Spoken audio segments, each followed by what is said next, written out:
Welcome to the Level Up Artist Podcast. We're your hosts, Adrienne M.A. and Jackie Sanders. We are two art professionals sharing forward the advice and business lessons we have learned along our creative journeys. we talk to artists, leaders, and art professionals to demystify the creative process and discover new ways to succeed as a career-minded artist. If you find value in these conversations, please go ahead and subscribe. This will help other creatives like you find our podcast, and you'll be notified when we drop a new episode every Tuesday. On today's episode, we are really excited. We are going to have multidisciplinary artist Danielle Weber and her powerful sidekick, Alessandra. Welcome, Danielle and Alessandra. Thank you. Hello. Thanks for having us. Of course, we're so excited to talk with you today to discuss your artistic journey, thoughts on murals and storytelling, and your exciting new project called the D Collective. But real quick, before we dive into all of those fun conversations, let's go ahead and give a background for our listeners who may not be familiar with you or your work. So we are thrilled to have Danielle Weber, a talented Melbourne-based muralist and NFT enthusiast whose larger-than-life murals and vibrant canvases are recognized worldwide, with clients that include high-profile figures like Dwayne "The Rock" Johnson and Arnold Schwarzenegger. I did that on purpose. Nailed it. Storytelling, connection, and passion into every piece she creates. We'll dive into her artistic journey, her thoughts on murals and storytelling, and of course, the D Collective. And with her, we also have Alessandra Di Deo, who also joins us to share how she supports Danielle's thriving mural business. And of course, this is a very formal introduction for our listeners. But Danielle, how would you describe the work that you do to someone who has never seen it before? That's a great question. I think it varies depending on who I'm speaking to. The other day I was speaking to someone and she's like, "Oh, what do you do?" I'm like, "I paint." She's like, "What do you mean you paint?" I'm like, I paint walls." But no, someone hasn't seen my work. I guess I don't know, what do I say? I sort of just say, "Oh, I'm an artist. I paint murals." But I started on canvases. So, because I feel like when you say murals, people sometimes don't even know what they are still. Yeah. So that's why I'm like, I paint walls. And then they're like, "What do you mean? Like you're a house painter?" I'm like, "No, I paint art on walls." And then obviously I feel like the community is such a big thing at the moment. So I feel like that's something we're more excited about than any of our mural projects. So yeah, so paint, lots of fun antics. Generally still don't know what we're doing, but we're sharing what we do know with other artists. So yeah. Yeah, I love that. And for folks who may be listening, who perhaps are in their studios or their drivings, would you say a lot of it is like colorful, but also figurative? There's like a lot of famous figures involved.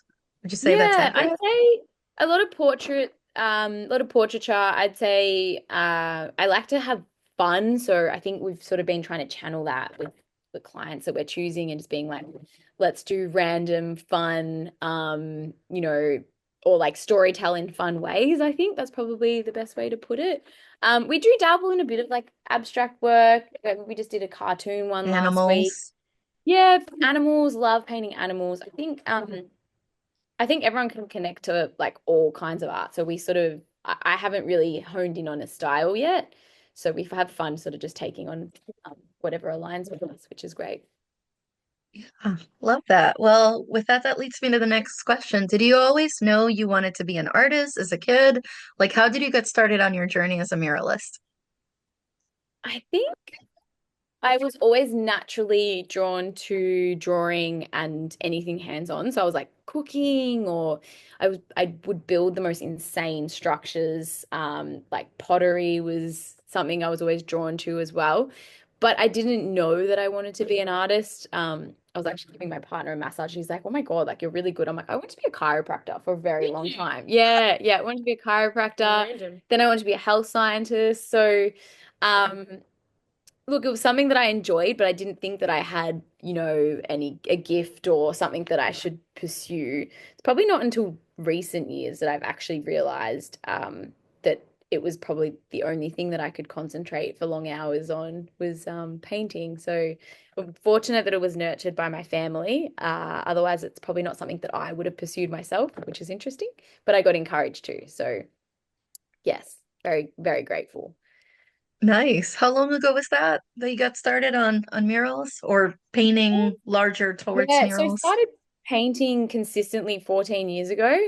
And then murals probably about 9 years ago now, 9, 10 years ago. And I guess, yeah, I started watercolor painting and acrylic painting when I was 9 years old. So it's been a while, but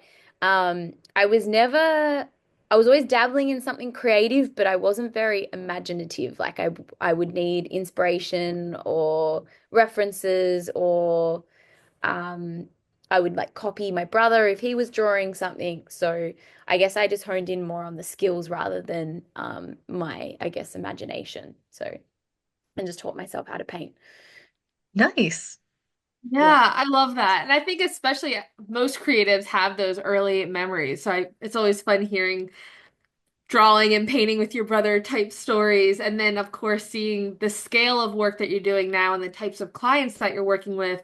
Obviously, there's a lot of things in between there. So, kind of rewinding back to that more middle ground between then and now, when do you feel like was your first like high profile client that you worked with and the impact, what impact did that have on your career and the handful of clients since then?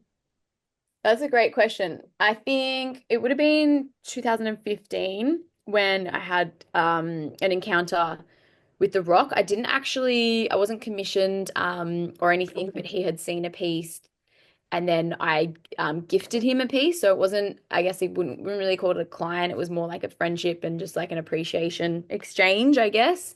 Um, so I think the impact that it had back then was more internal in a sense that I wasn't sure if it was something that I could or wanted to pursue, and having someone of his caliber sort of stopping and saying, "Hey, love your work, keep going," was a bit of a pivotal moment. But in saying that, I think impact wise, so for social media back then, it was it was massive to be able to get that reach and build an audience. It's a bit of a confidence booster too. You're like, okay, cool, maybe I can do this. In a sea of like so many amazingly talented humans. Um, so I think for that impact was amazing, like was incredible. But I think um, it was still like a slow grind, but it was definitely like the kick that a lot of people need at that point in their career when they're like starting out.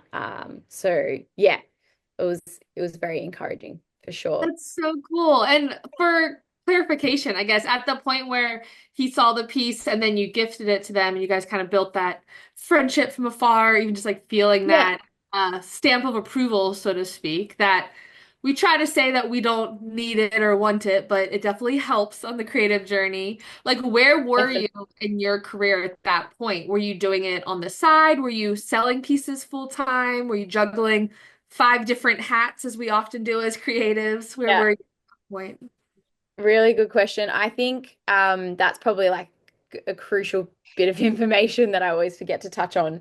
I was working two jobs and I was at uni studying full time, so finishing like my degree, and I was painting on the side. So definitely it wasn't I don't think the art was as sustainable back then. But it was like I was at that point where it's like, do we go for it? Do we maintain these other jobs? So I think, as you said, like having that, it was not, I was like, we say that we don't need it, but having that encouragement is like, okay, let's go for it. Like we've got that, we've got that kick up the bottom that we need.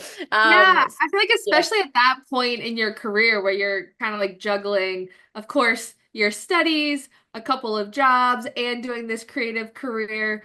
Potentially, I mean, even without that level of validation or even just momentum, there are yeah, very real chances that that may have been something that got kind of cut out of the busyness of life and you would have continued Exactly. on one of your many other skills. Yeah. So yeah, I appreciate you sharing that because I do think that's such a pivotal point. Oftentimes, especially with our listeners, I mean, we have a range of Yeah. seasoned professionals who have been full-time for decades to people in universities or people doing this before or after their Yeah. three jobs that they're juggling. And so recognizing that very pivotal moments can happen, not even through a paid commission and not even when you're doing it full time, but Yes. just by showing up for your creative practice when you recognize that this is something I enjoy doing. I don't Yeah. really know what it's gonna be yet, but let's just keep following it. Yeah. That's Fast such forward. a good point. I love that. Yeah. And I think, and you would see it time and time again, like so many beautifully, like I hate saying talented, but like so many incredible artists that are at that turning point, and it just might be that little bit too hard at that point and they don't have that boost, and as you said, it gets left behind, which is so sad because I look at my work and I'm like, okay, I've learned to be great at painting, but I know that there's a million other artists out there that are better, but they maybe haven't had that Yeah. um that turning point. And I guess that's why you're here, so I commend you for the work you're doing, because like even just hearing that, it's like, okay, it is possible. um and I think that's why we do learn to do a lot on our own, because we don't have that, so it's like you need to be your own your own cheer squad. Oh yeah. um Very well put. Yeah, and that's honestly that's part of why we do the podcast because it's like as all of us were growing up, our generations, there wasn't any kind of clear path. Like nobody was really sharing the behind the scenes, nor were they discussing the many ways in which you can be a working artist. So we like to highlight everybody from gallerists, museum curators, those artists that like might have big shows, but also bartend at night, Yeah. to make ends meet. Basically, like the whole gamut, we like Yeah. to, kind of bring that in. So I'm glad you're sharing that. And I feel like also, for some folks, if they get that recognition too early on, that turns into pressure, not Yeah. momentum. So I'm glad that you were able to take that to kind of fuel some of your next steps, which actually, if I recall correctly, I think I saw it on your website that when you did, or the picture that you have there with the rock, it's on canvas, isn't it? Yes. Yeah. Nice, Yeah, so nice. I think I painted it, like I didn't sleep for a couple of days. So I was not the greatest piece, but it still made it over there. So Doesn't I matter. just, You have the picture yeah, proof. yeah. That's what matters. Oh, it's so funny. You just, yeah. No, that's perfect. Well, I did want to ask you, so a lot of our listeners are visual artists. We have all kinds of creatives, of course, but some of them are either muralists considering fine art, and then we have fine art considering muraling. How about from your perspective, what do you enjoy about creating murals versus working on canvas? Like, what are some of the highlights of the two? So I think they're so different. A lot of the same principles are applied in terms of like the physical execution, but I think uh there's a sense of peace that comes from working on canvases on your own, but also a sense of like being okay in your own space and time. Like it's quite lonely as well, studio time, but also very important. So it's like that happy medium. So I think I like both of them because there's such a big contrast. Um, there's pros and cons to both. Murals are wildly challenging and logistically very, very complex. I mean, you can have your systems in place to make it a well-oiled machine, but I feel like I don't think any mural I've ever been like, oh my God, that was seamless. No. There's always something. So the variables, like I guess uncontrollable at times, whereas in your studio, um the peace and the time and the space sometimes makes you, which is a positive thing, makes you spend probably 300 more hours on a piece than what you should. Whereas a mural, you can, the pressure, which I love, is like we put pressure on ourselves to sort of get that done. And then the feeling of reward at the end of, overcoming all of the things is huge. So I think they're really important disciplines, both of them. very different. And I also am well aware that murals aren't for everyone and that sometimes people want to protect their passion. And um, sometimes like they're just not for everyone. And you need to like read those signs and maybe, just do love jobs if you want to paint your own murals and things like that. So um, yeah, I think that they're a beautiful combination. I mean, when you first started murals, did you expect them to be anything like what they were? Nah, I don't think I knew what to expect at all, really. And I think every mural is so different. That's the thing. Like we are very well-oiled machine. We have a lot of systems in place, but like every job is so different. Yeah. So whether that be like the texture of the wall or the site we're on or the design or whatever it is. Whereas I feel like commission or canvases, sorry, are very kind of you get an image or you get a reference, you get it and like you put it on the canvas and that's kind of it. Yeah. She spent in saying that though, like she could do a 200 square meter wall in a week and a half, and then at Canvas was sitting in our studio for about 6 months, and she's like, "Oh, I need to Maybe finish that." 2 years. Yeah, and I have not touched that. I Like, feel like all creatives. Alessandra, do you come in and you tell Danielle, sign it already? It's going out the door. no, I do. Done. We do our We're limited putting it edition. away. Yeah. Yeah. I say once that photo is taken to make this a print, like you can't touch it. And I still feel like she doesn't listen anyway. Like I'll take the photo The and she's little like, "Oh." details in. Yeah. She's like, no one's gonna know. I'll just fix this little, and I'm like, whatever. But I that, think but all yeah, having it like her commissions, we do give a lengthy time because murals do take priority in the sense of like Of course. the time. Like people come to us and be like, we need this done now, whereas commissions can kind of Yeah. be worked on in incremental times. Do you Yeah. think? Yeah. And we do try to allow for some play, like canvases as well too. Like I've been started like sort of working on my own body of works, which aren't, significant people or anyone. So yeah, but that's At least not also yet. They may be yeah. acquired by somebody, yeah. Yeah. Yeah, yeah. who Yeah. knows? Yeah. Yeah. Yeah, I feel like all of We'll our listeners manifest are that. probably like laughing and nodding at that. Like we all have that one body of work or that one piece in our studio that's just like staring at us. Like you started these Just six build it. months ago, and I'm still here. I'm still hanging out. But I love your point too. I mean, that's part of juggling multiple income streams, right? And when you have a contract with someone that says this piece or this mural needs to be done by this day, that takes priority over the Yeah. date range commission clients that say like, oh, in the next 2 to 3 months, anytime is fine, no rush, versus the series of ours that we just would love to put out there whenever we have time. There's always that Yeah. hierarchy. Yeah, which I feel like with murals that can be, to your point, a benefit of getting them done, but there's also lots of other challenges when it comes to the Yeah. logistics of muraling. So what are some challenges that you faced as a muralist and how have you overcome them? So many. Wow. Broad I question, think take it anyway.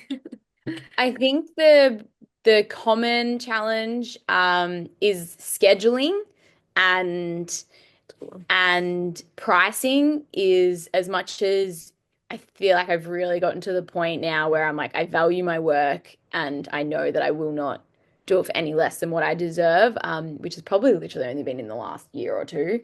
Crazy.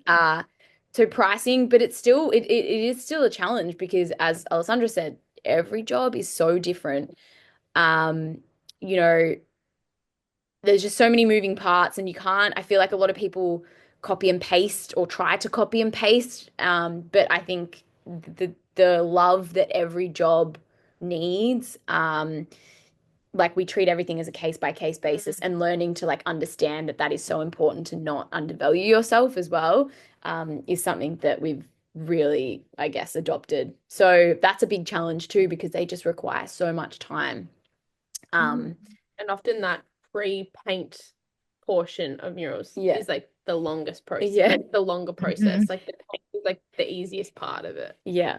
Yeah, I Um, think it's a great point, especially if people are new to muraling or have never done it before. It is a weird shift to be like, once you actually start painting, that's almost when you can like exhale a little bit and be like, well, yeah. now I'm executing the design. But all of the Yes. admin before it, pitching clients, emails back and forth, meetings, the Yeah. design aspect is like, once we start painting, We're Yeah. golden. We're good to go. Good to go. Yeah. And I feel like a lot of artists, if they're starting out, they are like, oh, this is not normal. Like, why am I spending so much time on this process? And then they rush the process, and that's where you get taken, maybe not taken advantage of, but you like have underquoted and things Yeah, get messy, and then you're not enjoying the process. So I think it's probably good to highlight that, like, as challenging as that is, give yourself the time because it actually protects you as an artist. So absolutely.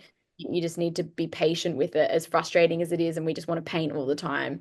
I think that's where the where the challenges lie, and then you, I guess, appreciate the whole process as a whole. But very hard. So I think that, and then I was just trying to think other challenges. I think the on-site challenges, you develop a really, really thick skin and it becomes quite amusing. So I think for me, that's not as much of a challenge anymore because I'm like, bring it on, what's next? So I feel like I'm quite relaxed in that No, yeah. in that approach now, whereas I used to just not sleep and I would I would dream all night about the mural, come back, paint all day, stress about it all evening, dream all night again, paint all day. And I think there was quite a few sleepless nights and considering whether or not I was insane or sane or yeah, all of the above. So that's that's probably if you're starting out and you're not thinking about anything other than the project at hand, it's very normal. Yeah. Yeah, I think that's one thing like in talking to again those folks that are trying to incorporate the two, which we do as well, is that idea I try to compare it to painting commissions. To me, I feel like murals and painting commissions are very similar in many, many Yeah, ways. It is a compromise with the client. There is a budget. Sometimes there's a deadline if there's like some kind of anniversary or something coming up. Um, but obviously, murals tend to be on a much larger scale, yeah, also financial commitment. So they come with a yes, little bit more stress. And then, of course, like your pressure. ladies mentioned, it's different if you're doing it in the comfort of your air-conditioned studio Yeah, or heated studio as opposed to outdoors and it's snowing or you're burning up in the sun and you need to take a break. And, it yeah, just comes with a whole nother set of challenges. But at least that mindset of how to, or the mindset that there is an element of compromise, that's definitely something they both have in common. And it's like, I feel like if anybody that's listening that's just doing fine art on canvas on their own, thinking about murals, consider doing painting commissions because that will give you an idea of what it's yeah, like, but on a much, much smaller scale and more yeah. sleeping. Yeah, it's funny you say that because I actually said that to some of the people in our community. We have some live sessions with them, and um, I know that commissions can be quite restrictive. So it's hard for them to sometimes take that leap, like, oh, but we enjoy sort of doing what we want to. And I said, if you are going to do murals, it's a really good way to learn patience and how to communicate with clients and Mhm. to not get deflated when it goes in another direction. Yeah, it is a really good stepping stone to be able to like manage, people's expectations and actually just learn those skills of like back and forwards with clients and not reacting to an email thinking like, what are you doing? Like, it's just, yeah, it's another art form in itself. And It the importance is. tracked and knowing how many revisions they get in designing and all And those Yeah. details. please say your revisions up front because some people will Yeah. keep going. So many things. You So think, many things. oh, nice, they would never do that. And then they do it, and you quickly And add they your do. And contract. then usually And if then it's you add like it too to the seamless, contract for the next one. yeah. Yeah. Yeah, exactly. Yeah. No, I absolutely love that. Well, another thing we like to talk on the podcast and in person with other creatives. So me, at least I'm one of those. Once I get going, this one's hard for me to stop. But I did corporate finance for a long time, investment finance. And one thing I learned from the big companies that I worked for, financial companies, was delegation requires expansion. You ladies know where we're going with this. So Yeah. I feel like if you like because we all have so many hats as self-employed creatives, and we are our CEOs, human resources, we're the client customer service, like we are the designers, we are the laborers, like literally we Yeah, do everything. everything. Then I feel like this is a good point in our conversation that I think we need to talk about having a team approach and how it's come in helpful. So I have some questions for Alessandra, and of course Danielle, pitch in if you want to add a little bit to it. But I do want to ask you, Alessandra, as the sidekick for Danielle, how do you describe a typical day when you're supporting on a mural project? It's a really good question. I feel like every day is very different. I don't think there's ever one day where I go in being like, yeah, I'm gonna do this today and it's gonna go that way. I think what we've realized is it's really good because I can work quite remotely. So often, and we do have Danielle's dad does help on site a lot. So we also have a third Nice. sidekick. He's great on murals. So a lot of his like we'll go in and we'll prep for the day. So we'll set up our paints. And luckily Danielle's dad helps with a lot of that. And then I tend to do like a bit of emailing in the morning, a bit of like the admin stuff, checking on our community, things like that. And early on in the murals, I will help paint anything that is a one singular color. If it's a one color You portion, have painted a frog before, and it was really good. yeah. But like if it's one color, and I will kind of help Danielle block out a lot of the things. And then as the mural progresses, I kind of tap out. I'm like, yeah, like can't help you. So, but that's kind of how it is. A lot of, yeah. And then it's a lot of We call it paint therapy. yeah. So every now and then I'll pop in, I'm like, I'm ready to paint for a bit. And then just keeping up with like the day-to-day tasks that the business requires. So that could be anything from like client emails, meetings, phone calls, checking like lots of miscellaneous things. And then Social media. yep, I always forget that. Social media, things like that. And then normally mural days are quite long. So Danielle likes to do like longer days. So sometimes it gets to the end of the day and I'll just chill with her. Sometimes it's like I'll just stay and hang out with you for a bit. And then yeah, just like that's kind of it. But like I said, every day is different. Depends on the site, depends on The scale. yeah, the scale. It's a good way to break up your Being in day the though. yeah. Yeah, like and even, you can be in the office, but often like wherever we're working, we'll try and ask for like a desk or like we'll set up a little spot. So Where I can it hide just, away, yeah, yeah. it kind of just breaks up the admin work and just means that we can still work like well Quite together. closely We together, get yeah. separation anxiety Yeah. anyway for too long. So You yeah. need to like tether to each other. Like even if you're not working directly, just be like, okay, we're close in proximity, or like I can Yeah. see. It actually helps.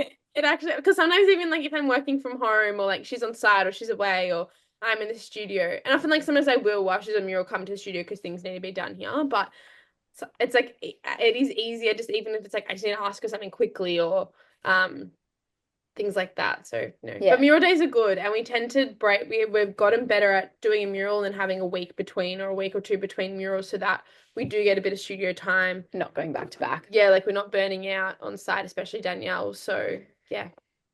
Yeah, no, Awesome. that's perfect. And I imagine like longer days, it might be like, Danielle, have you eaten yet? I need food too. Let's Yeah, go. yeah, literally. And like we should Remember to eat. drink water. Yeah. Have you had water? Are you okay? Yeah. Are you breathing in there? You don't want to talk to her on the last day of the mural. On the last day of the mural, we all just like let her be. Mm. And then we slowly like pack up around her a little bit and I'm like, where's that color paint? Have you packed it up already? mind you, the other day I said to her, are you going to, we call it fake painting when we take a bit of content, we'll like do a little like, just some photos. And I said to her, do you need any more brushes? And she's like, no, pack them all up. Like we're fine. It gets like 10 minutes before we leave and she's like, I need a brush. I just need a We need to and do I'm our like, after content. So yeah, and then I'm like, and so we found I packed everything away. We found the tiniest little microscopic brush at the bottom of our bag. So I was like, fake paint on this huge mural, this like little dot brush. As long as it's not a brand new brush. That's the one No, it thing we will wasn't. not abide by. A brand new brush on a dark surface. And you're like, but there's not even a paint, like a speck of paint on the brush. Come on now. I know you're At gonna least pull wet me it out with of water. It looks Yeah, better. scroll through her Instagram now and be like, fake, fake, fake. I love it. Anyone who's made content for their social media definitely understands that part of the process. I think that's another part that like once you start doing it, you realize like day one, like you have to block off a chunk of time for all of your before transitions, Yeah.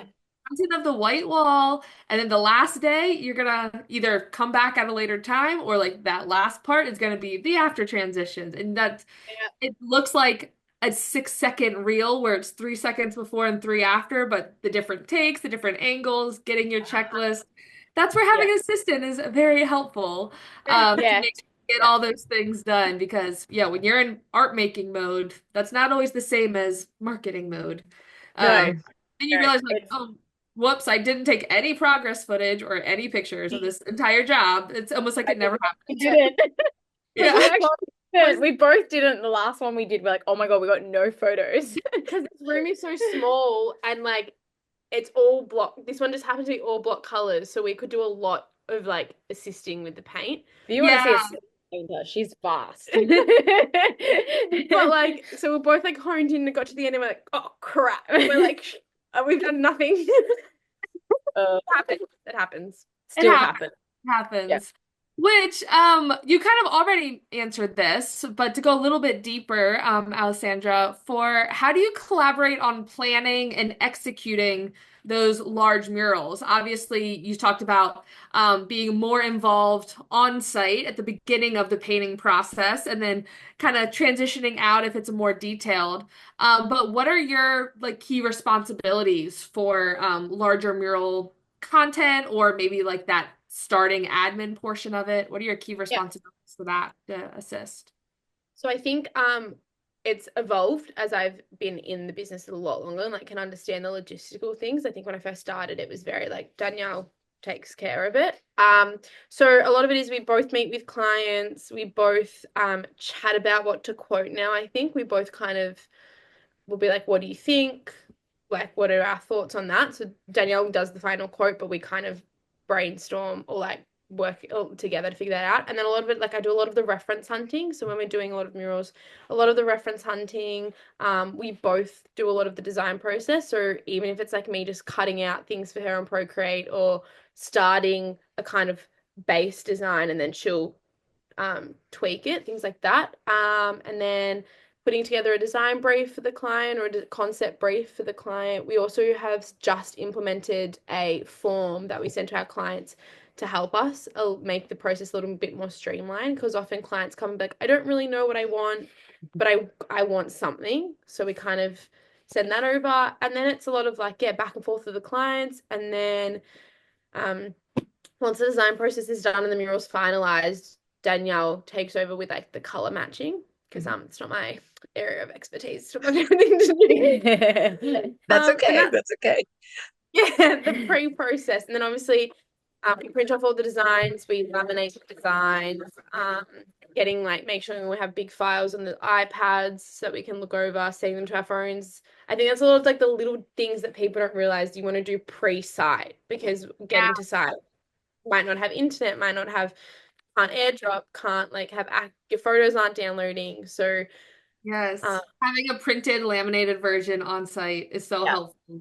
Again, I Yeah. think it's one of the learning processes when you're like, oh, I'll just like reference my iPad and it's like a no clouds in the sky sunny day and you can't even And you're like, I can't see. you're like, I'm trying to look at this and you're like, okay, we're gonna hope for the best. Like going into my car to like see the shade of like, can I look at my iPad now?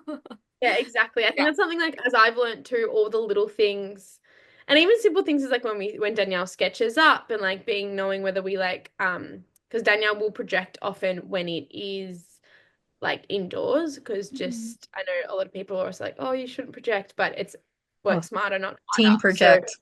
Yeah. Yeah, 100%. especially when we can, we're like, Yeah. let's take it's I think the time as well. So like, Yeah. setting objectives, making sure we have and I think we also have learnt to kind of be over prepared going to site. That way we never have to leave the site. Yeah. Yeah. Assume that there's no internet, no source of water, no this, and you're like, You're in the desert, that's it. yeah. Yeah. Can Yeah, we survive even No take hardware stores to save you. Yeah.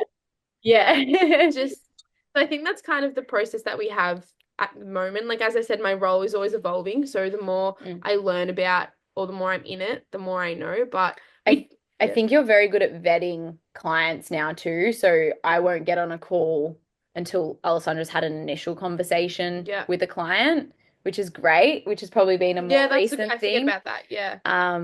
It's huge, and it's just like giving you authority to basically, be like yay, nay.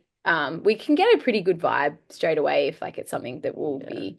So I yeah, so think you have an initial conversation, Yeah. and also just the emailing and back and forwards. Like we'll both be in on the email, and sometimes like Les will be busy with something, so I'll reply. And I think clients like that. They don't mind hearing from like Both of both us. of us. So Yeah. it's like yeah, and I think if you get on the call initially, they know that sets the tone for the job. Whereas if I get on the call and then Alessandra comes in, sometimes they're like, "Oh, where's Danielle?" Like, and I'm like, "No, no, no, like you can talk to Les." So And I think it's especially when good. she's on site, it's not I don't talk to humans. yeah, like I think they like yeah, yeah, to put it like bluntly, Yeah, yeah. I don't answer my phone. But I think yeah, we do work very closely, and I think people I've been in the business for a lot, like as I've been in the business longer, people do like the fact that there's two of us. I think Yeah, Mhm. it helps to streamline a lot of the processes. And it allows Danielle to have time for all the other things that I can't help her with, yeah, essentially. So Mhm.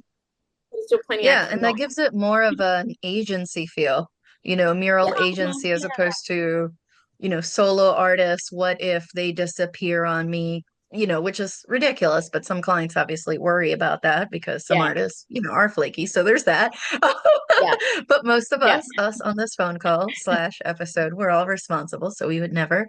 But no, I like that idea, and I like to a couple things that I like mentally pin that I want to come back to. I like how you said that Alessandra, you have pieces of the puzzle that give you a sense of ownership over this, which is great that you two are in such great communication in order to be able to do so, and that you know Danielle well enough to be like, this is not a good fit or not.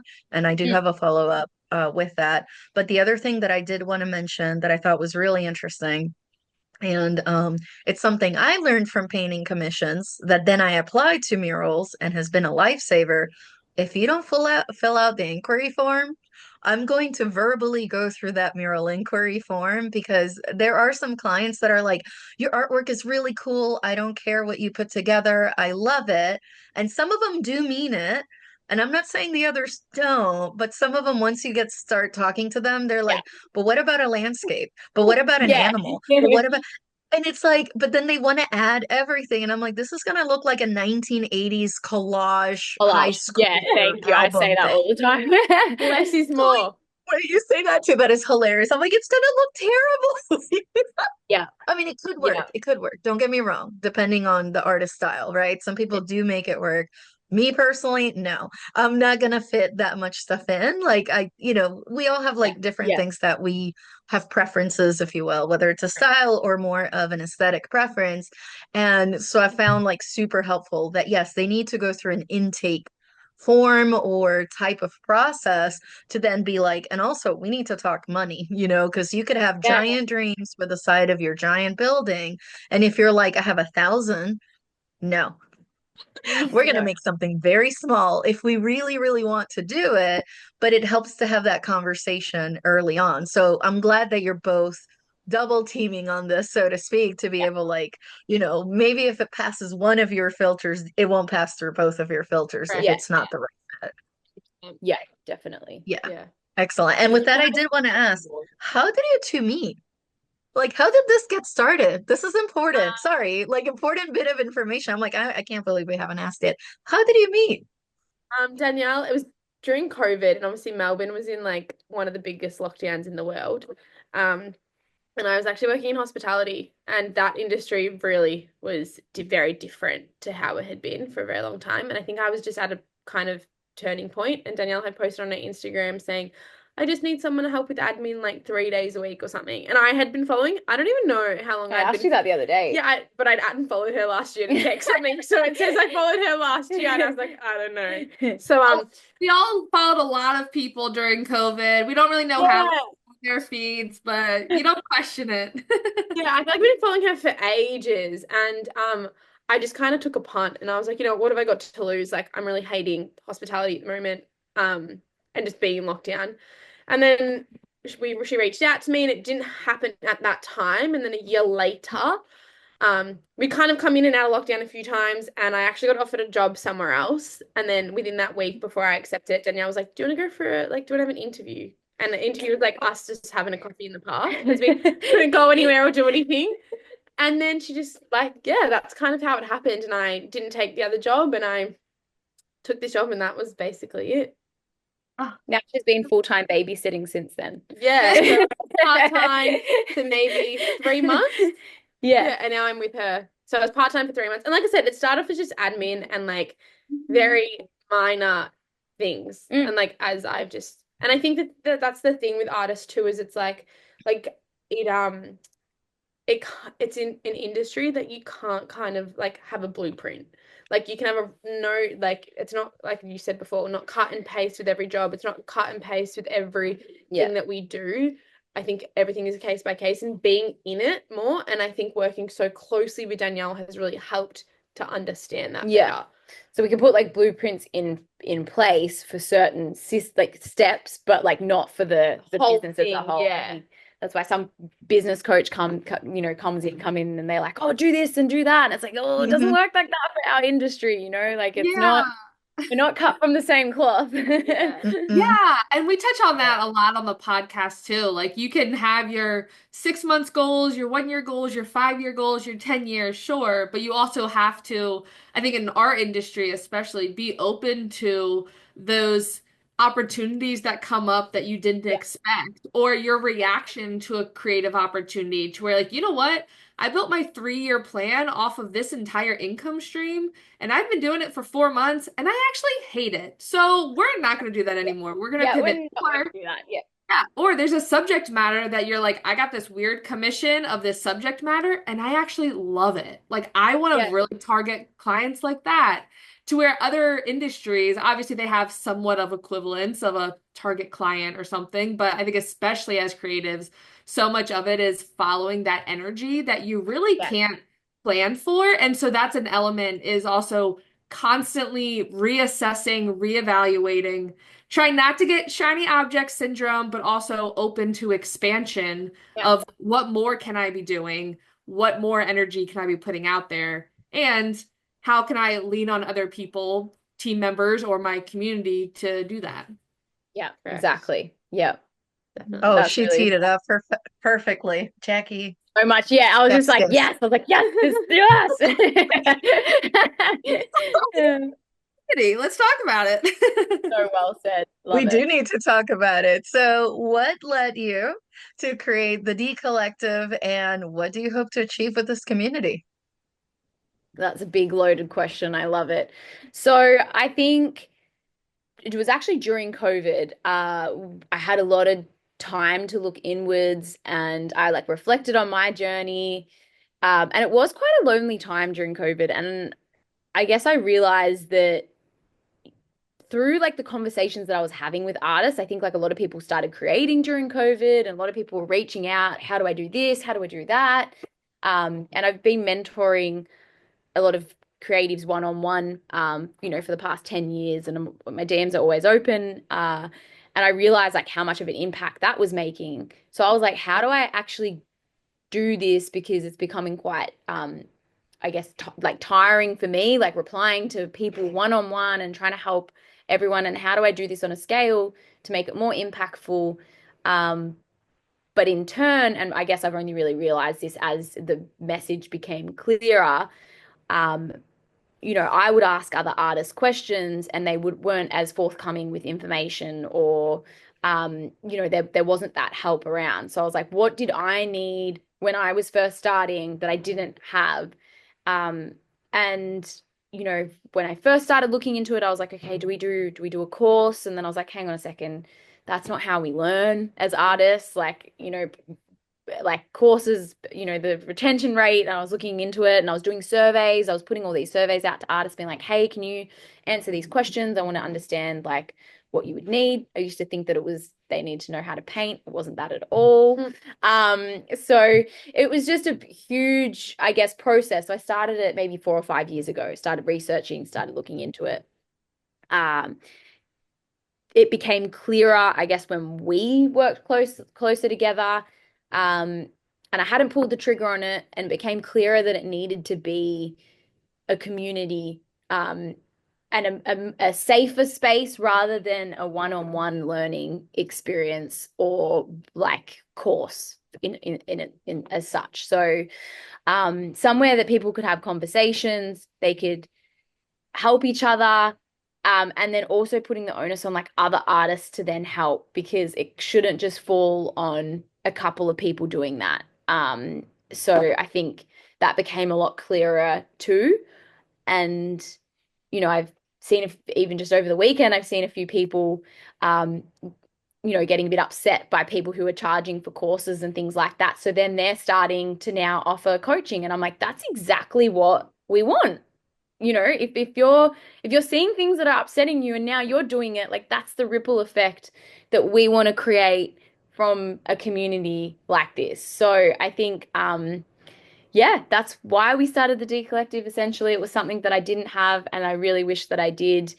I think artists need to value themselves more, and the only way that we can do that is to do it collectively. And I think there's enough work for everyone if we work together rather than against each other to be like a really beautiful space. So, yeah. This is so serendipitous. It's not even funny. I mean, that's part of the reason why we have the podcast, but also Jackie and I just went to a muralist conference recently, I and heard we about both that. have yeah, it's oh rude. It was chef's kiss.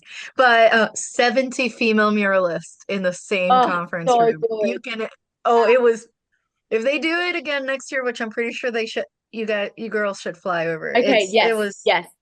it was magic. It was magic. But we also have, we're always like telling anybody who will listen, community over competition, because especially like whenever I encounter, whether it's a painter or a muralist or a sculptor, it doesn't matter what discipline they're in, and they're like, it's competition. There's not enough work to go around, especially with murals. I'm like, there's unlimited walls. There is literally unlimited walls. Your Yeah, style, my style, your style, all of our styles are different. The clients we're going to connect with and that are going to yeah, connect with us are also different. So, yeah, regardless, and some of us could be several working for the same larger client because they yeah, have various properties with different yeah, goals and different styles they want for each, yeah, meaning there's plenty for everybody. So, outside of like government type competitions or calls, those are, I guess, the closest thing to an actual competition. Everything else, absolutely not. There's 100%. unlimited walls. Like Yeah. every building has how many walls? Yeah, yeah, yeah. And naturally too, like it's like, you look at clothing brands, people go, "Oh, they're wearing that. Like I want to wear that." They say, "Oh, they're getting a mural. I want to get a mural." Like it's such a big ripple Yeah. effect. There's so much work out there. And as you said, like it's just about finding the right clients and the right I guess walls as well. And there's things that don't align with us and we refer to other artists, and more the merrier for, them 100%. too. So Yeah, yeah. absolutely. Yeah. And if somebody's like, I want this very realistic portrait of my dog, I already can think of three muralists off the top of my head that I would send them to because I do more Yeah. abstract or semi-abstract. So by building that community, being like, I'm sending it over, I don't expect anything in return. Okay, fine, you can buy me a coffee, right? But like, Yeah. maybe if they want something that's more my style, then maybe we can work together or you send in my way. So it's kind of like opening that up, but also by building those relationships. If any of us has a project so big and the deadline is so quick, we can Yeah. say, hey, coming over, Yeah. I need Come give me a to, shout can out. you be my Yeah. assistant on this? Because I need like four artists on this mural, Yeah. to make a deadline. And it's like, if we're building those relationships and don't have that, against each other type of attitude, then yeah, we just help each other out. It's a win-win-win. I agree. I completely agree. That was the coolest thing was when I did a mural in Sydney. It was really short notice. For And the World within like Cup, yeah. 3 days, I had, three kick-ass female artists like on the wall from that I'd never met Yes. before. Yeah. like, and we're all just, and it's just so cool. Like if you can't see how beautiful that is, it's yeah, it's really cool. So I think if everyone can adopt that mindset, it'd be, it doesn't need to be political. I understand there's like politics with, like the street artists and the graph and everything, like, and I respect that entirely. But I think Yeah, and I think honestly that dated now but still kind of prevalent social conversation or mindset about the starving artist mentality.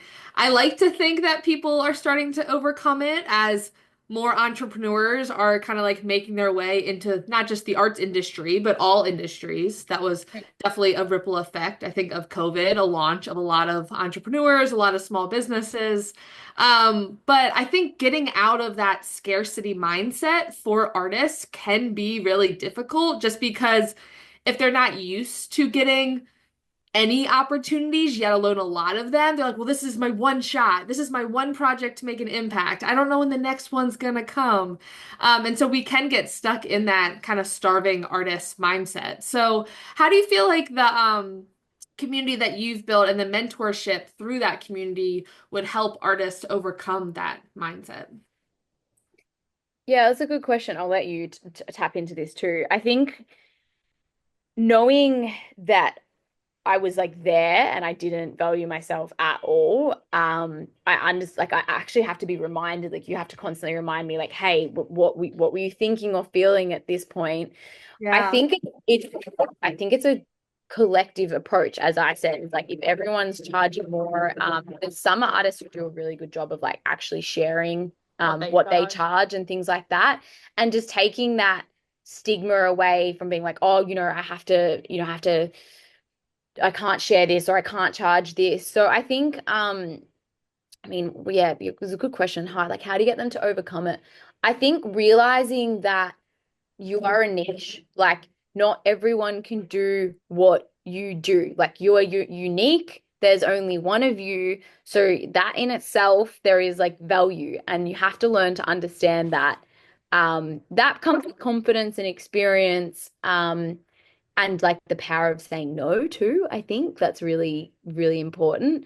But I do think the more you see other people doing it, and being more comfortable with it as well is really helpful, for like your own journey too. I hope that does that answer the question. I hope it's Yeah. a hard one because like Yeah. it is time too, I guess, as your knowledge and your confidence grows and your experience grows, you become more comfortable with, charging your worth. So I think you do need to give yourself that time as well. But I think one thing that Danielle really, like, obviously we always talk about too, like when you're starting out, whereas like Danielle's 14 years down the track. So what she was charging when she was starting was not what she's charging now, which is the natural progression as well. Like you have to start somewhere.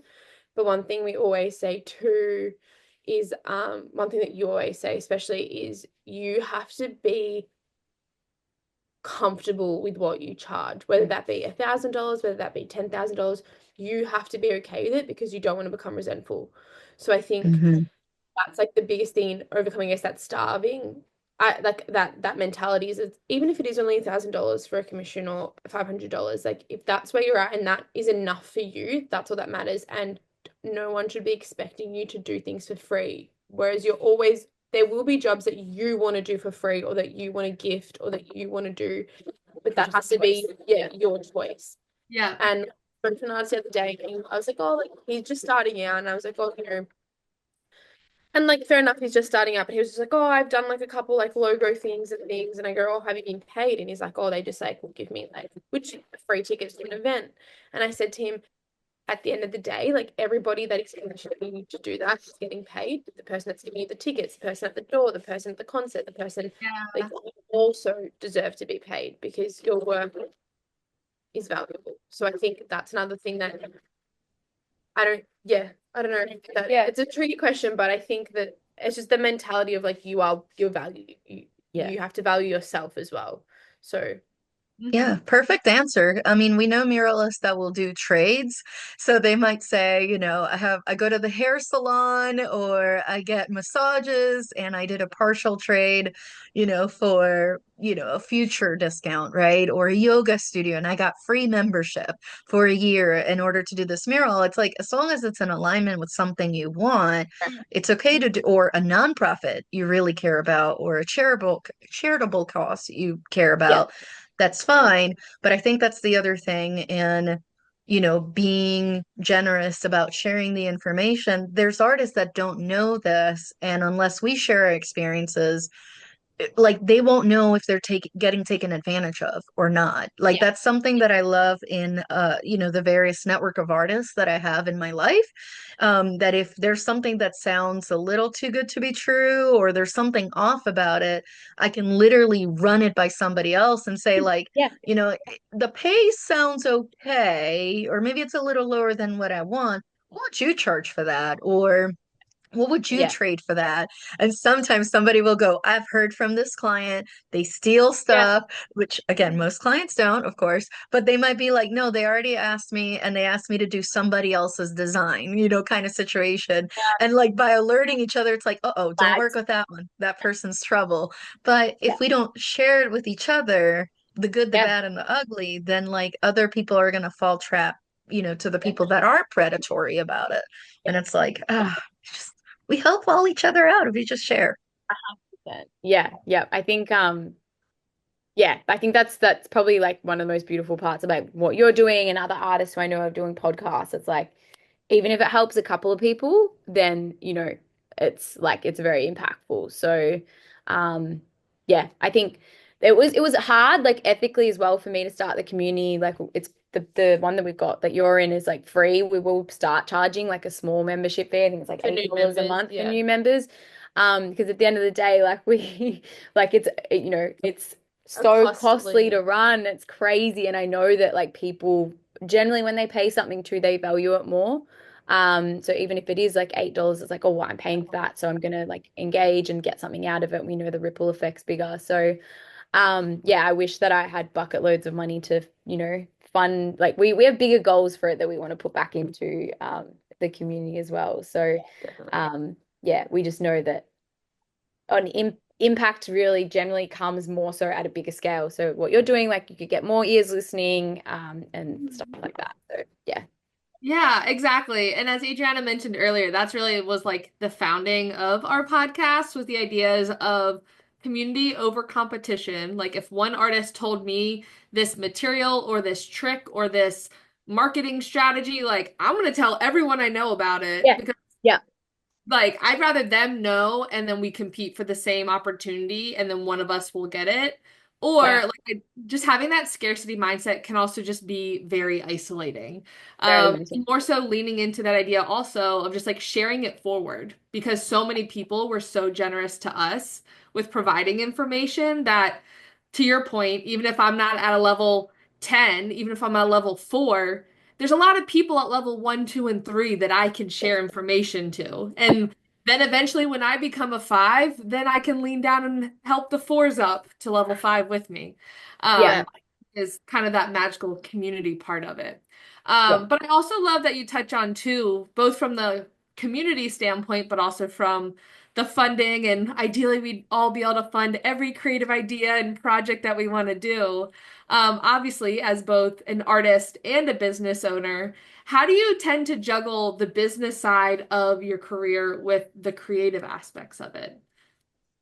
Yeah, that's a great question. I think it's something that I get asked a lot. I think uh I would love the ideal setup would be 50-50, you're 50% creating and 50% on business. I think before the community, I was maybe at a 60-40, 60% business, 40% creative. I think at the moment I'm probably at 70% business and 30% creating. I know that there's a greater picture to it, and like there's a bigger picture, and my time will come when I get to create, and maybe I'm old and my hands won't work anymore, but that's that's what we can hope for. So I think it's a bit of a sliding scale, and sometimes you get more time and sometimes you don't, but in order to be a full-time artist, you have to be working on the business too. I was listening to a podcast.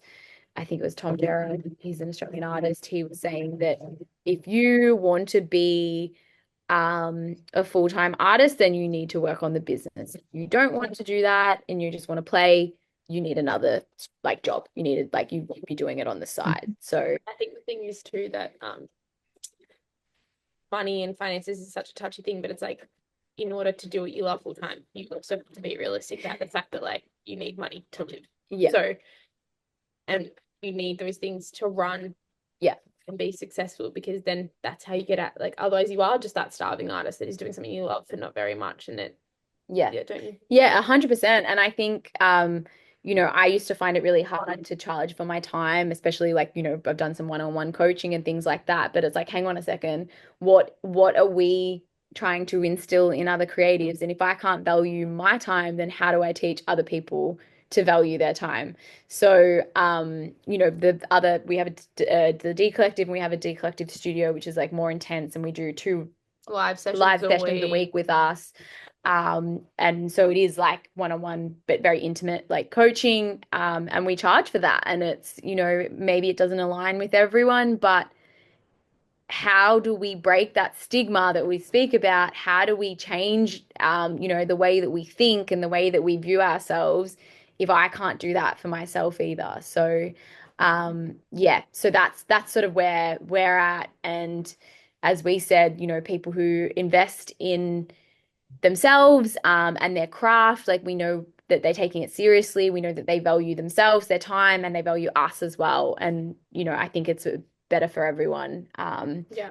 So we know how much energy it takes to give back. You guys know that as well. And you don't want to become, you don't want to be dragging your feet when you're trying to help other people. So we're super excited about it because I feel like we've done it the right way, and we're not, being burnt out, and we can give the energy, people the energy that they deserve. Yeah.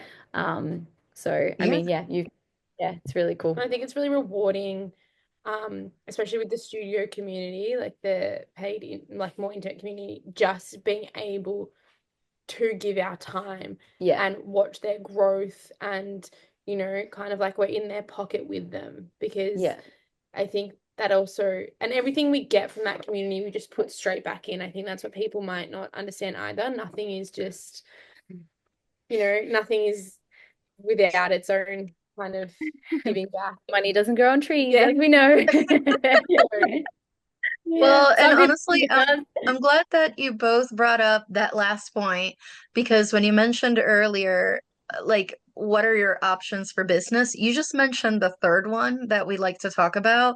So the first one is you DIY it all yourself, right? Like running an art business does require the art and the business. Sorry, guys, but if you want to pay your bills with your art, you have to, right? So you could DIY it. The second option is you don't deal with the business, so you have your bills paid by a different kind of job or type of financial arrangement, and then you just do the art when you have time for it. But then the third option is the delegation option. So that's whether for some artists that means working with a gallerist, working with an art consultant, working with a mentor, working with a coach. But basically, you are taking some of that brain space and perhaps even some of the execution if you also have an assistant, but you're basically working with another person in order to make it happen so that you can free up some of the time for the making. Yeah, But yeah, it's like all three options require, well, two of the three options require spending time or money. Like yes, only one of them, the money is spent elsewhere, as in you are trading it with an employer in order to get money to then fuel your art. But with the yeah, other two, technically you have to pay yourself, whether you do it yeah. directly or not. So that canvas and all that marketing effort you put in, part of that did go towards your admin hours, whether you acknowledge them like that or not, or you get help. with somebody else again, like the community is one of the options, of course, or getting one-on-one coaching with an artist or a muralist or a business coach. There's so Yeah. many different options, but yeah, So you many have to options. invest. Yeah, and I think like some like for me, I didn't know any different. So I was happy to chip away at it and knew it was a long game. And, maybe I didn't think it would take me 14 years to get where I am, but I wouldn't change a thing. Some people want to fast track, some people might be a bit older, some people might want to do it, they enjoy the process, they enjoy the long game, they enjoy the hustle. So I think you just have to realize like what do you want? Like at the end of the day, like what do you want? And then make the right decision for you. And that's why, we have these conversations with artists. We're like, hey, what do you want? Oh no, like you can just do this. Like you don't need to be in the other one. Like chip away at it. If you're enjoying the process, if you want to create, and have fun with it, that's amazing too. So And I think the thing is too, we're always, whenever I chat to artists that may want to transition to the studio community, the paid community, it's very no pressure. Like yeah, we're not forcing it down your throat. We're not saying, because that community, the D Collective will always be there. And obviously, yes, I kind of look at it, I don't know if Danielle would think the same, but it's led by us, but it's also very artist led. So yeah. it's very Hmm. community led, which I think is really amazing. And obviously, I will say that like if you want that little bit extra and you're like, okay, I'm ready. And a lot of majority, I think almost all the artists in the studio community are artists that still work full time in a full time job, but are now ready to be like, okay, I want to make the next step. And we kind of look at it as what would Danielle have loved, or what does she wish she knew, or some of the things she could have eliminated to maybe get there quicker or make it more seamless. And I think that is really invaluable information. And like I think that her time and her knowledge is very valuable. So Hmm. maybe not everyone agrees with that, but she only has so many hours in the day and only has You have to charge for I it. think 14 we're capping it. Like yeah, most days are 14 hours, so yeah, it's so like we cap it at that now. We used to do 16, not anymore. yeah, so if she can get This knowledge, is helpful. She could just like keep pinging you and be like, "You need to stop working. You need to stop working." I'm turning off the lights. Let's go. so sometimes No. I'm like, you can That's go home it, now, please. like, but even sometimes she'll be like to me, you should just go home. And I'm like, oh yeah, Yeah. yeah, yeah, like I'll go. Yeah. But I think that's Yeah, the it's main cool. thing, yeah. Yeah. Yeah. And it is that back Yeah. to that start artist, like we instill, we push it so far into people, like you are valued, and sometimes we have to be like, okay, well, so are we. Like, Oh Yeah. yeah. It goes Exactly. Yeah. it goes both ways. practical And if you know your listening. Yeah. value and you get a difficult client, you'll be better prepared, Yeah. to fight for 100%. your rights and your pricing. But before we get going, because that's a rabbit hole, for sure, I feel like we need a part two at some point. Next up, we love to ask our guests how they define success. But first, we're going to put in a quick word from our sponsors. This episode is brought to you by our Level Up Artist resources. We understand that life as a modern artist can be both exciting and overwhelming. Plus, there's a lot of information out there, but what do visual artists actually need? We've spent countless hours of trial and error, weeding through tons of information to find the gold so that you don't have to waste time going down those endless rabbit holes.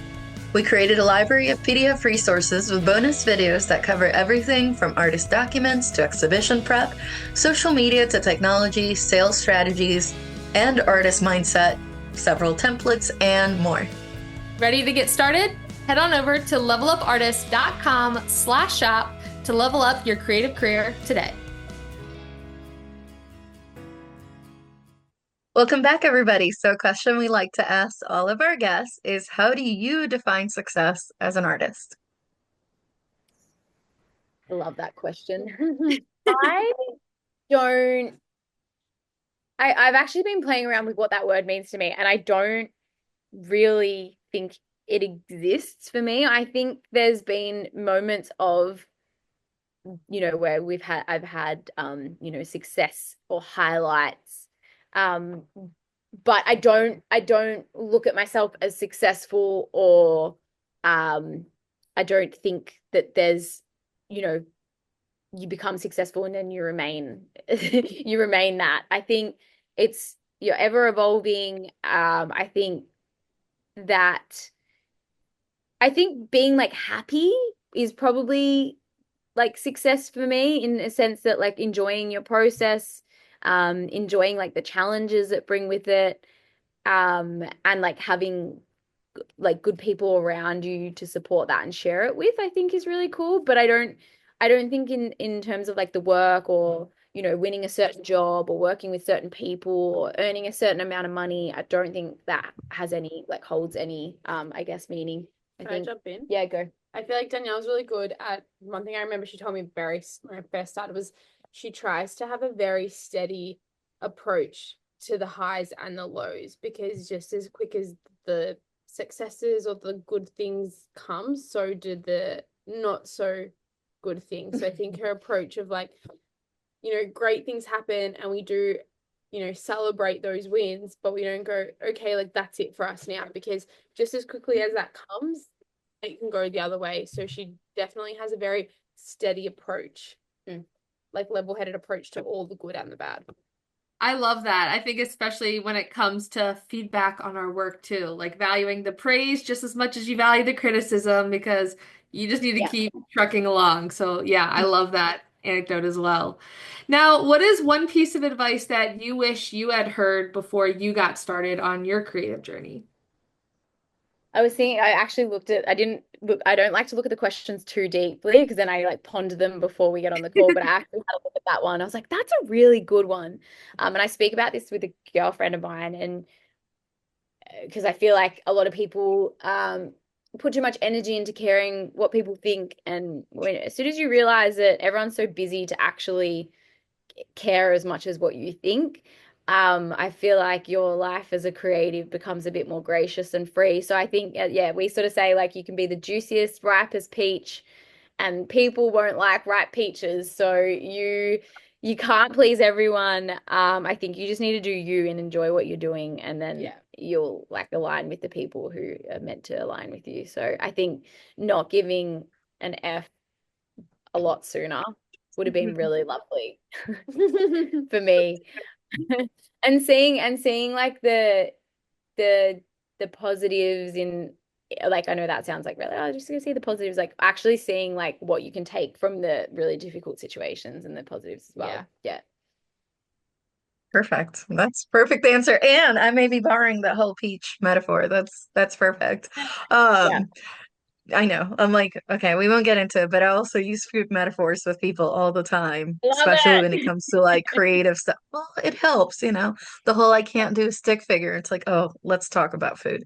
Um, let's do some comparisons. It helps. But real quick, if somebody randomly handed you $100 right now, yes, Australian dollars. Let's adjust it. Actually, it might You need have to to be look more it because up. I think you're in an expensive city. I think But US yeah, I'm like, wait a minute, Melbourne adjusted. That might need to be 200. What would you dollars. splurge it on or invest in? It has to be something that brings you joy and relates to your art or business. Ooh. Part of me said something really silly. Go, what would it be? Salad roll, because we get a salad roll on a Friday and it makes us happy. But no, I wouldn't invest in it. Yeah, 2 salad rolls Yeah, two salad. because that helps us create better Yeah. because we get excited and we get an influx of joy. Yeah. Um, and then the first thing that came to my mind, which isn't really super like relative, but I would get a one of those walking step machines. Yeah. Because I feel like if I've like burnt my energy, I can then, because sometimes I'm a little bit highly strung. So I feel like if I can like zoom do in. the stepper, I need to do zoomies. I can do the stepper before I paint, then I feel like I'm going to create better. That's actually Yes. well, I can personally attest. I got like a walking treadmill for my desk, and it is so great, especially to your point when you're doing like those days that are like 50, 60, 70% admin. I'm like, we can crank out social media content and a newsletter and write a proposal. And I'm like, I just walked 3 miles. This is great. Okay, we're going to do it. That's Yeah. actually like We got $100 each, so we should be able to. That's actually insane. That's been the next thing where we're like, okay, if we like achieve this, like we're gonna get standing desks and walking pads. Yeah. Because it Yes. is awesome. So often. Yeah. And you're like, you get to the end of the day and you're like, Yeah. And being a murals is so physical too. Like there is an element of you can't just like we're not built to sit at a desk all day, which is like a larger conversation that we could go down the rabbit hole. But yes, incorporating movement into your creative practice and admin practice, huge Yeah. fans. Yeah. Yes, I love it. Well, aside from your exciting adventures of getting a treadmill, what other projects do you have coming up that our listeners should know about, and how they can support you through them? Oh, thank you. So we hopefully have a bit of interstate travel coming up. We are our next project's probably a gym, I'd say, be next up. Got a couple we love painting private homes. We love those jobs. They're so wholesome. So got a couple of them coming up. And then a few different jobs, but we're not sure what order. We So have another limited, no, you should oh get yeah, sorry. yeah, she has another limited edition print drop coming. Yes. The date to be determined, but she has so close to finishing the pieces. A year later. I think. A year later. But it's her first oil painting. So Very cool. Love it. Well, congratulations on that, about to be released. And for our listeners, how can they stay in contact with you, find out about this new release, and find out information about your online community? So daniellesartwork.com if anyone's a website user still, or Instagram, Danielle's Artwork. We've got the D Collective on Instagram as well, just for art tips and business tips, and if you want, some inspiration, I guess, as well. And the D Collective on school. So we'd love to, it's very inclusive. We even have photographers, some graphic designers, some people with disability as well. So like it's very, very inclusive. People from all over the world. Everyone is welcome. And I think a lot of things can be applied in there to all creatives. Yes. Yeah. Perfect. Well, we'll make sure to link all those things in the episode notes. So thank you so much for being on the podcast today. Thank you. Thanks Thank you for for your time, having and thank you us. for having us both. We're like a dual package, so it's really nice. joint Yeah. Pack of two. Well, there's the third one we spoke about, but maybe he can do a cameo appearance some other time. He can't be on a podcast. It won't make it. Won't make it to air. You'll get cancelled very quickly. That is hilarious and wholesome. Well, in the meantime, for our listeners, if you want to stay connected with us in between episodes, share your feedback, or have a question you would like for us to answer on the podcast, you can reach us through social media. I'm at May Art across all platforms. And I'm at J Sanders Studio on all platforms. And if you want to follow the podcast, we are at Level Up Artists on Instagram. Thank you so much for listening. We'll talk to you next week.